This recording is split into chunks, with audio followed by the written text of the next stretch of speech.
The following program was made possible by the generosity of those who have determined to hold fast to the true Roman Catholic religion, as expounded by the Roman Catholic Church before the disasters of Vatican II and the so-called New Mass.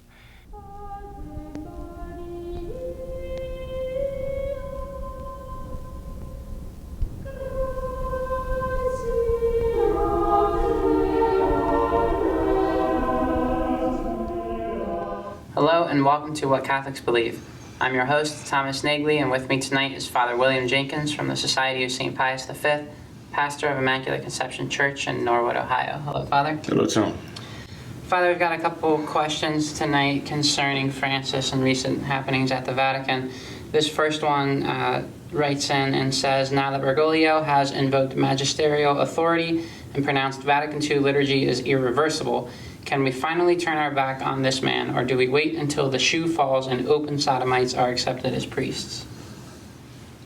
Can we finally turn our backs on this man? Well, that can be interpreted in different ways. There are many people who have already turned their backs on him in the sense that they do not regard him as a representative of the Catholic faith, the Catholic Church, certainly. So if we haven't finally turned our backs on him by now, so to speak, I don't know what more he could do. I mean, he's an open socialist, very frank socialist, and Pope Pius XI said that no one can be a sincere Catholic and at the same time a socialist. Right? What did he say? No one can be at the same time a true Catholic and a sincere socialist. Well, we know Francis is a quote-unquote sincere socialist. So draw your own conclusion. So there's no doubt about it. I mean, this man does not represent the Catholic faith. There's no doubt about it. That's why when somebody offers the traditional Latin Mass, he really cannot say in good conscience that he's one in faith with Francis when it comes to the una cum at the canon of the Mass. It's impossible. If he's one in faith with Francis, he shouldn't be offering the traditional Mass, that's for sure. And people shouldn't be attending his traditional Mass if he does offer it. If he really is one in faith with this man. So, this statement of Francis now invoking magisterial authority just shows the fundamental dishonesty of the whole construct, the monstrous construct of the Novus Ordo. You'll have people who will parallel what St. Pius V did in 1570 with what Paul VI did in 1970. And they'll say they're the same thing. Look, a pope comes out with a new Mass, and, he issues this, he publishes this, and imposes this new Mass. So it's the same thing, right? The fact is, the difference. St. Pius V was rooting out the modern and the modernist at the time. He was rooting out the Protestant errors to restore the traditional Mass in all of its integrity. 400 years later, Paul VI does exactly the opposite. The procedure might be similar, but the procedure is all. I mean, it's the superficials that might stand some comparison there, but the essential is that what Paul VI was imposing was diametrically opposed to what Paul VI was imposing in 1970 was diametrically opposed to what St. Pius V was imposing in 1570, because Paul VI was doing exactly the opposite of what St. Pius V was doing. He was suppressing the traditional in order to not only bring into the foreground the new, he was trying to completely obliterate the traditional to replace it with the modernist. That was his own construction. That's not what St. Pius V did. And now you've got Bergoglio here appealing to St. Pius X and his reform of church music in Trae Sollicitudine, 1904. You've got him appealing to that as some sort of a principled foundation for what he did, and it's absurd. But it's not only absurd; it's just basically one big brash lie, is what it is. Again, St. Pius X was rooting out the modern. He was rooting out the operatic music. He was rooting out the romantic music that had come in, the opera hall type of music. He was rooting all that out. In fact, in Charlie's lecture too today, he even spoke rather roughly. He said, we might have reason to fear, he said, that with our music, as corrupted as it is now by the modern music brought into the churches, that Christ will again knot the cords and come and drive the money changers out of the temple, with his whips, He said that's how bad it is. And the fact that it was in 1904 that he said that, when did he become Pope? Well, it was the end of 1903. He was ready. He was ready to issue that encyclical. You could tell, or this motu proprio is what it really was. You could tell that this had been really on his mind for a long time here, that this was an evil he was going to deal with. And he did. But again, the idea is that he was rooting out the modern, that is the worldly, from the church, and restoring the traditional. So the fact that Francis Bergoglio, or Jorge Bergoglio, would appeal to St. Pius X as some sort of for an endorsement of his Novus Ordo is not ludicrous. It's grotesquely dishonest. But that's what the Novus Ordo is. That's what modernism is. Father, what does this statement do for the doctrine of papal infallibility? Because this seems to be... It doesn't touch the doctrine of papal infallibility at all. It just makes him look like a complete fool, like he doesn't even know this, or he doesn't think anybody else knows what it is. But this is a man who's already said, he's already answered in Spanish media, that every time he opens his mouth, it's magisterium, right? He basically went down the list. If he speaks here, he speaks there, he speaks on the planes, giving interviews to the reporters. That's magisterium. If he gets up and if he talks in his sleep, you get the impression it's magisterium.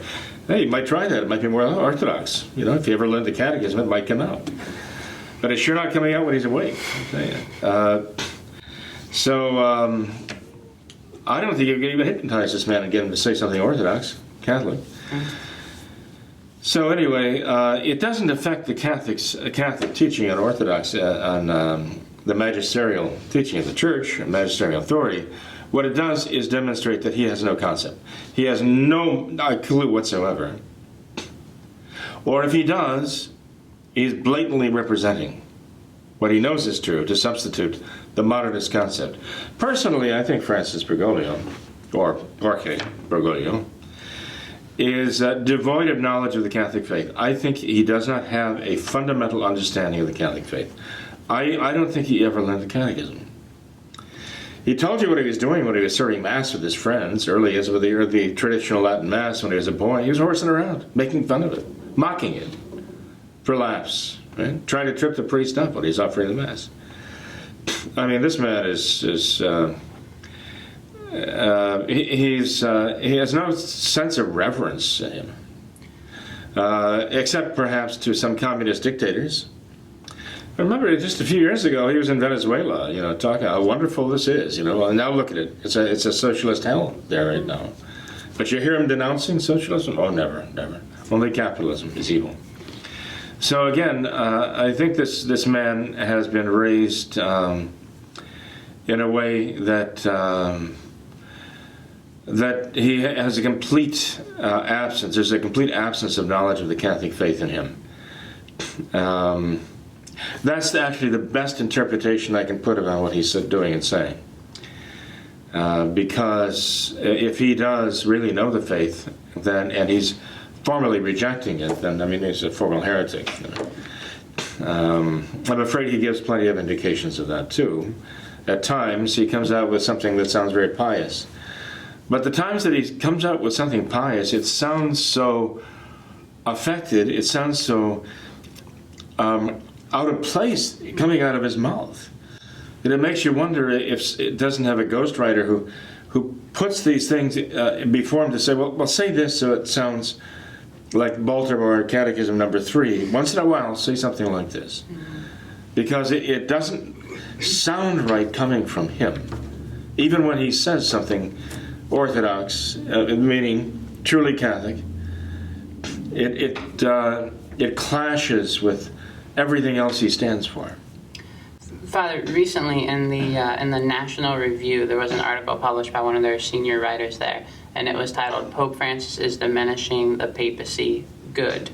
And he makes the author makes the point throughout this article of how it's just ludicrous to see how Francis is constantly invoking this magisterial authority and making all these supposedly infallible statements when so many of them are contradictory, and how he's saying the changes of Vatican II are irreversible. But how can they be irreversible when it was their authority that caused them to begin? And even now the changes of Vatican II are still changing.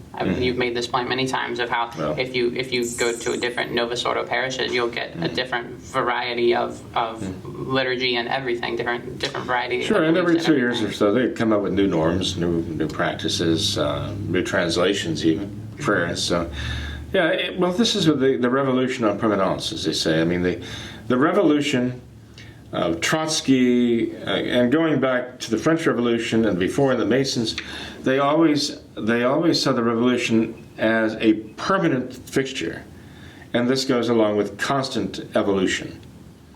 They're never done. The revolution is never done. In fact, it will never be done as long as there's any faith left on earth, because that's the mission of the revolution, to completely eradicate faith. Hey, Nubius, the Masonic writer who gave us what we know as the permanent instruction of the Alta Vendita, and Voltaire before him said the same thing. In fact, Nubius said, our program is that of Voltaire. So he tied it together. And he said, quite frankly, our objective is to obliterate the very memory of Christ in the world, so that no human being on the face of the earth has any memory of Jesus Christ. So there you have it. I mean, this is what Bergoglio is actively involved in.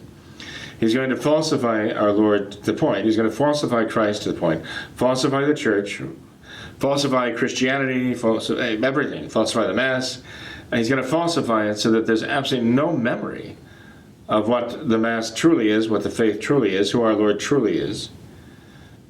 That's his goal. He's working hard at it right now. So it's irreversible. See, that's how they see the revolution. You can't go back. You can only go forward with revolution. This is Marx's idea of history, the dialectic. You can't go back. You have to always go forward. And so you have people saying to you, oh, well, these changes came in. You can't turn the clock back. You can't turn the clock back. Well, this is moronic. When you have somebody tell you that, it's because they're just chanting this mantra, and they have put no thought into this whatsoever. There's not a person on the face of the earth that'd buy a clock that you couldn't set back if we were giving it the wrong time. You'd say, this clock is broken. I want my money back. So the fact is, when they try to tell you, you can't undo what we did, what they're trying to make you think is, we killed this. You cannot bring this back to life. We murdered this. You cannot bring this back to life. They're talking like a bunch of murderers, and they are. Father, recently there was a story, I'm a little foggy on all the details, but I believe this story came out of South America, where there's some group there of priests who go about exorcisms, but not for the purpose of actually exorcising demons, but for the purpose of talking with them, of speaking with the demons and conversing with them. And they had some transcripts of some of their supposed conversations with devils that were in possessed persons.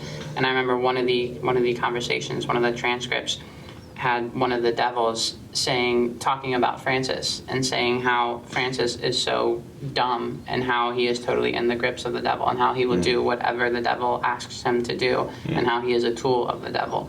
And they say that Satan is the father of lies, but it seems that could actually be very well, true. Satan is the father of lies, it's true. But I mean, even Putin, Vladimir Putin comes out and says Francis is not a man of God.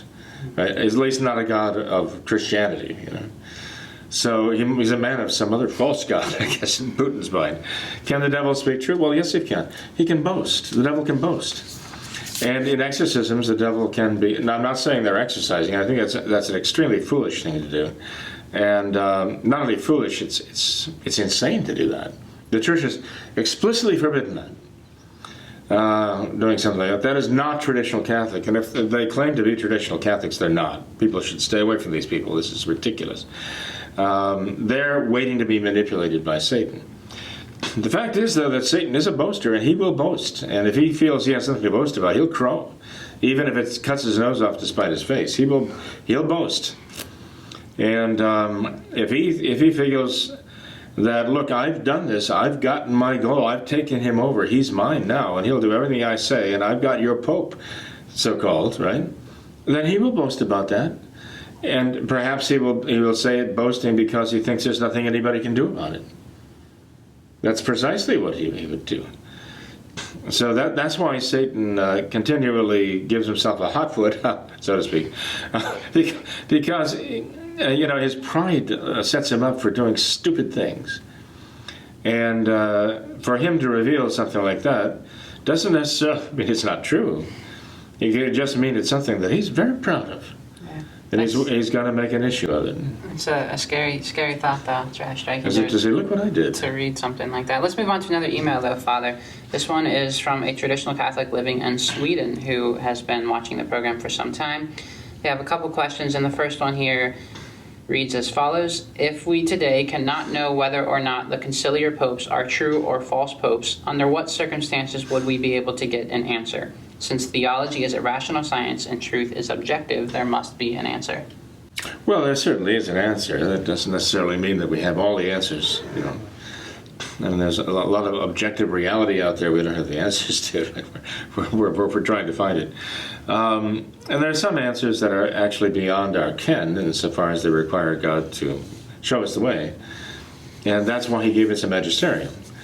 So when Francis falsifies the magisterium, I'd say it's a pretty serious clue that he's not a true pope, To someone who would say, here, this is the problem, Tom, okay? There are people out there, and believe it or not, I do understand where they're coming from on this, okay? When you say, categorically, Francis is not the Pope. He's not the Vicar of Christ on earth. Or you say that the Novus Ordo popes, the succession of them are not popes at all. Then they immediately go into the mode of thinking, okay, the consequences of this are that the papacy is at an end. For all practical purposes, I mean, false cardinals appointed by false popes then cannot turn around and elect a true pope if they're not really cardinals. And so they see a vicious circle argument set up here where they basically think you're saying the church has come to an end. Where you're telling them, look, this is the end times, any minute now, God's going to pull the plug and it's going to be over. And so you're dictating that to them, and they're saying, well, I'm not ready to admit that, to acknowledge that yet. So, the implications of what you're saying as a sedevacantist are so grave that maybe you don't understand the implications of what you're saying, but the least I can say is you're reckless, because the implications are that's the end. This is the end. You're saying that Christ's promises failed. You're saying the church is basically finished, that there is no more papacy. The papacy itself, in other words, is a dead issue because there's no way, according to the traditional message of the church, there's no way to have a pope going forward. I understand where these people are coming from. This is a real conundrum. I understand that. I do. But they have to understand there's a real conundrum going the other way, too. To insist that someone like Francis is the Pope, that a real Catholic Pope can say and do these things, that poses an even worse problem. If a man can be the Pope and do these things to the church, and do these things to Christ, do these things to souls, and basically everyone just to say, well, he's the Pope, what are you going to do? That creates more of a problem than saying he's not. And this is where I see the sedevacantists and the anti-sedevacantists squaring off, because the one group says to the other, what you're saying is worse than what I'm saying. What you're implying is 10 times worse than what I'm saying. And the other one saying, oh, no, it's not. It's what you're saying that's worse, because this is what you're getting at and saying, no, look at the consequences of what you're saying. I don't see any resolution to that problem. Except to say, look, can we all agree that he's not speaking like a pope, he's not acting like a pope, and he shouldn't be regarded as a pope? Because there's a doubt, there's a very serious doubt, to say the least, that he has the faith, that he was legitimately elected a pope, with all the shenanigans going on with the elections and so on. How even those, some who were elected want to fire him now and get rid of him because he's wreaking such havoc. The church is in a state of, generally a state of crisis. If someone wants to subscribe to the thesis of Cassiciacum, saying he's a material pope and not a formal pope. Again, theologically, I don't see how I can defend that. But, if they need to somehow find an explanation why it seems we're in a dilemma right now, I understand very well. There is a dilemma here, okay? But in answer to our reader here, or our writer here, personally, I think we just have to go back to tradition, practicing the traditional Catholic faith, regardless of anything he says, and just completely, what should I say? Ignore what he says. We can't ignore it. Obviously, we have to show the falsehood of it. We have to unmask it, denounce it as the voice of the enemy. His works are the work of the enemy, right?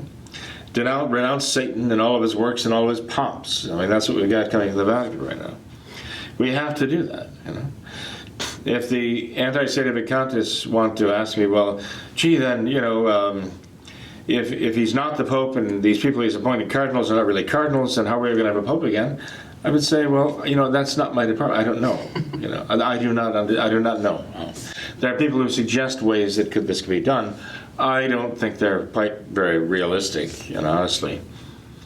But I know the Church has been in an impasse before. The Church and our Lord has, as only our Lord can do, because it's His Church. He has shown us the way. And I believe, I'm confident that He will here too.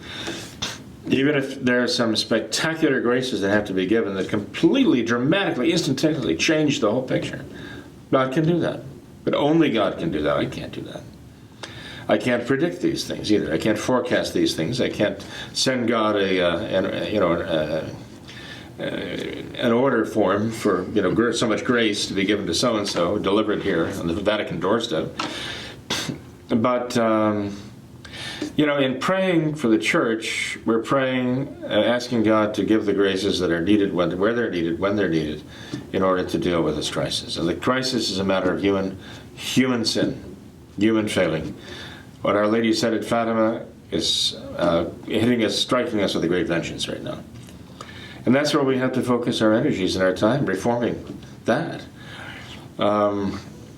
So, in answer to our writer here, I would say we have enough information. We've had quite enough information for quite some time to be quite certain that when Francis is speaking, he is not speaking as a pope.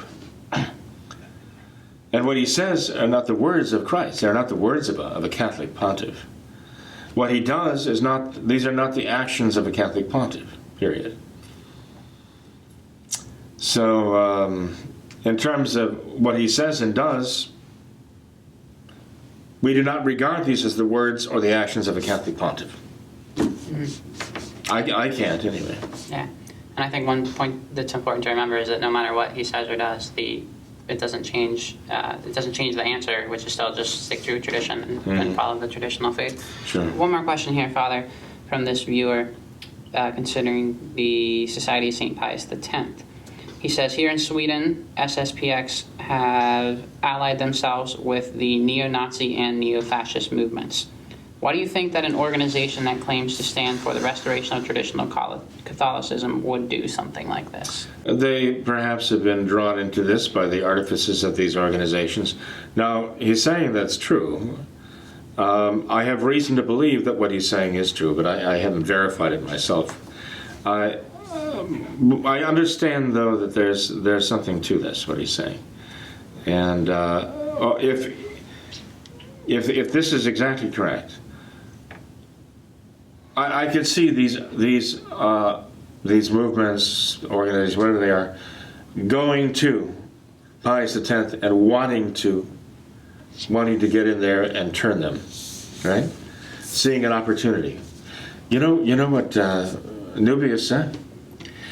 Nubius said the Church will never come to the Freemasons. The Freemasons must go to the Church. We must go to the Church.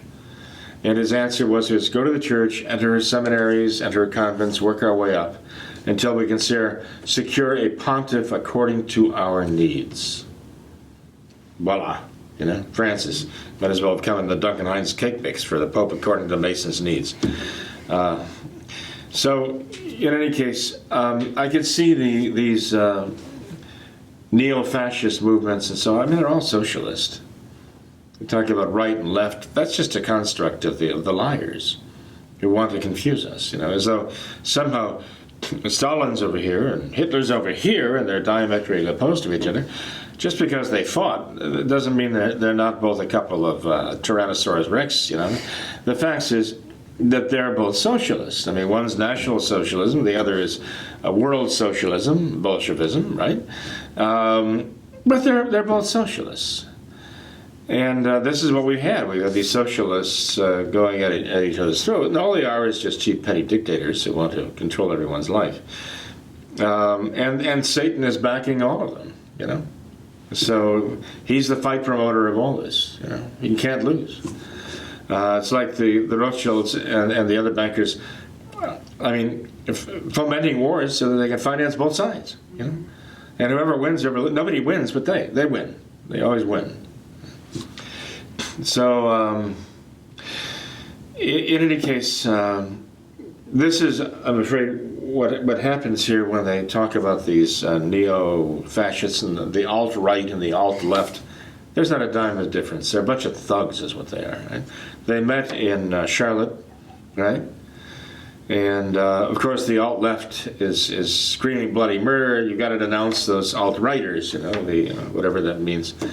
And so Donald Trump gets up and at first he says, well, yes, we have to denounce that. But then he gets up and he says, well, you have the alt-left at work there too, and they were inciting this violence. And then, of course, the alt-left goes berserk, and they have the media behind them. So the media is nothing but the mouthpiece for the alt-left, the Democrats, the socialists. That's all it is. The modern media. So they scream about Trump, defending the alt-right when he was just saying, well, the alt-left is stirring up all this trouble. And, of course, the police were told to stand down. And nobody can understand. The thing is, did Terry McAuliffe, I think it was the name, did he tell them to stand down, stand back and let this happen? Were they looking for some kind of a made-for-media event here that they could make hay out of, the alt-left? I don't know. Somebody came out afterwards and said, there's a reason why the police are standing down here. That's because they've been so abused by these radicals for so long. The radicals have gotten them used now to standing back. And this is the next phase now where the radicals know, okay, now we got the police to stand down, so now we can do whatever we want. And we can attack the rightist when they stand up. But as far as I'm concerned, this is Godzilla versus the smoke monster here. You have the white supremacists and the fascists and all that. They're a bunch of totalitarian socialists. They're no better than the thugs on the left. They're the same thuggery, And, to have them go at it in our city streets just shows the anarchy that we're descending into. But it's orchestrated. It's orchestrated from the alt-left, from Soros and the rest of these people. They're planning all this, but what they're trying to do is just reduce the country to chaos and anarchy. There was a demonstration in San Francisco recently. They had 400 people who showed up to say Marxism will not take over America. They were standing against Marxism in America. They were attacked by 4,000 leftists, outnumbered 10-1. Oddly enough, some of the media even came out and pointed that out and said, look, these 4,000 leftists showed up with bats and other instruments of weaponry and attacked these people. Amazing, but somebody actually told the truth. I wonder, he probably doesn't have a job left with the media anymore. But in any case, this is what's going on right now. I could see these the so-called rightists who are nothing but really leftists, wearing different gang colors, wanting to co-opt Pius X. Yeah, absolutely. By whatever name they can. If the Bolsheviks can't get them, let the National Socialists get them. But one way or the other, they're going to get in there, and they're going to try to start whatever good they're doing. And whatever Archbishop Lefebvre at great expense, at great personal expense, established them to do. You know, we have somebody who's criticizing Archbishop Lefebvre for signing the document on religious liberty. Well, I don't agree with the fact that he signed the document on religious liberty either. I find it really sad and unfortunate and reprehensible. But I think they're missing the point, too, that he did sign the document. Okay, he did. We have evidence that he did. It's clear that he did. But after the council, what happened to those 70 bishops who didn't sign the document? What did they do? Where did they go? Did they stand up? Did they raise their voices? Did they lead any efforts to resist the Novus Ordo? All those bishops who didn't sign that document, what became of them? They went back to the dioceses, they blended into the woodwork, you never heard another word about them. But after the council, Archbishop Lefebvre had the grace to realize this is wrong.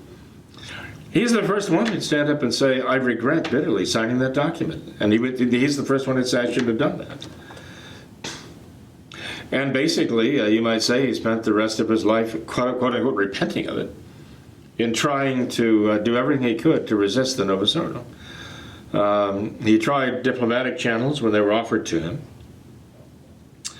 But in the end, he managed to see his way through them, too, as artifices.